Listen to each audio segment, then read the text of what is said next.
আলহামদুলিল্লাহি রাব্বিল আলামিন ওয়াসসালাতু ওয়াসসালামু আলা রাসূলিহিল কারীম ওয়া আলা আলিহি ওয়া আসহাবিহি আজমাইন। দেশ ও দেশের বাহির যে যেখান থেকে আমাদের এই অনুষ্ঠান দেখছেন, আমরা মাঝে মাঝে বুখারী শরীফের গুরুত্বপূর্ণ কিছু হাদিসের আলোচনা করি, মাসলা মাসাইল আলোচনা করি। আজকেও তদরূপ একটি গুরুত্বপূর্ণ হাদিস বুখারী শরীফের 85 পৃষ্ঠায় নফসি কিতাবের শয়তান কেমনে নামাজে কুমন্ত্রণা দেয়। عن أبي هريرة رضي الله تعالى عنه أن النبي صلى الله عليه وسلم قال إذا نودي للصلاة أدبر الشيطان له درات حتى لا يسمع التأذين فإذا قضي النداء أقبل حتى إذا سبب بالصلاة أدبر حتى إذا قضي التسبيب أقبل حتى يفطر بين المرء ونفسه يقول اذكر كذا واذكر كذا لما لم يكن يذكر حتى يظل الرجل لا يدري كم صلى رواه البخاري। সুপ্রিয় দর্শক ও শ্রোতা, শয়তান কিভাবে নামাজে কুমন্ত্রণা দেয় সে সম্পর্কে রাসূল করিম সাল্লাল্লাহু আলাইহি ওয়াসাল্লাম থেকে সহিহ সনদে একখানা হাদিস বর্ণিত হয়েছে, যা হযরত আবু হুরায়রা রাদিয়াল্লাহু তাআলা আনহু থেকে বর্ণিত।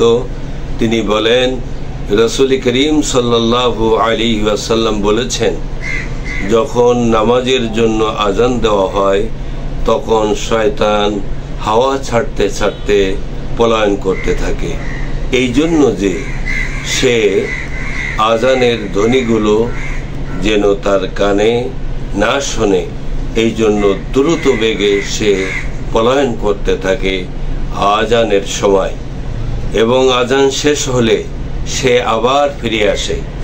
আল্লাহর হাবিব সাল্লাল্লাহু আলাইহি সাল্লাম বলেন, যখন ইকামতের সময় হয় এবং ইকামত শুরু হয়, শয়তান আবার পালাইতে থাকে।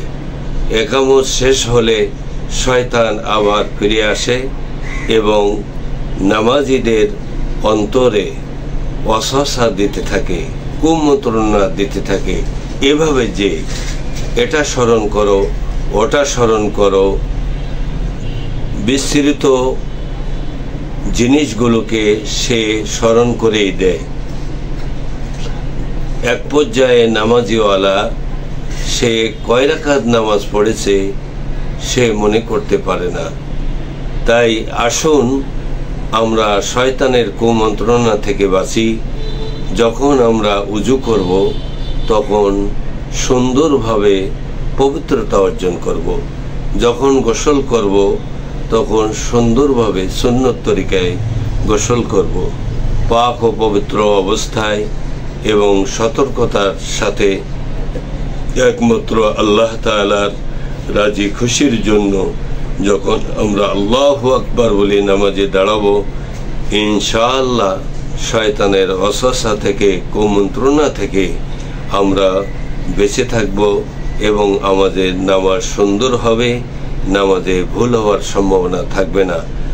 মনে রাখতে হবে, যখনই শয়তান নামাজের ভিতরে ওয়াসওয়াসা দেবে, যখনই শয়তান নামাজের ভিতরে ওয়াসওয়াসা দিবে, তখন আপনাকে মনে করতে হবে যে এই মুহূর্তে আমাকে শয়তানে ধোঁকা দিচ্ছে, সুতরাং আমাকে নামাজের ভিতরে মনোযোগী হতে হবে।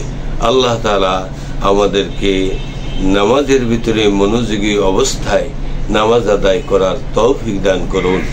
আমিন। আসসালামু আলাইকুম ওয়া রাহমাতুল্লাহি ওয়া বারাকাতুহু।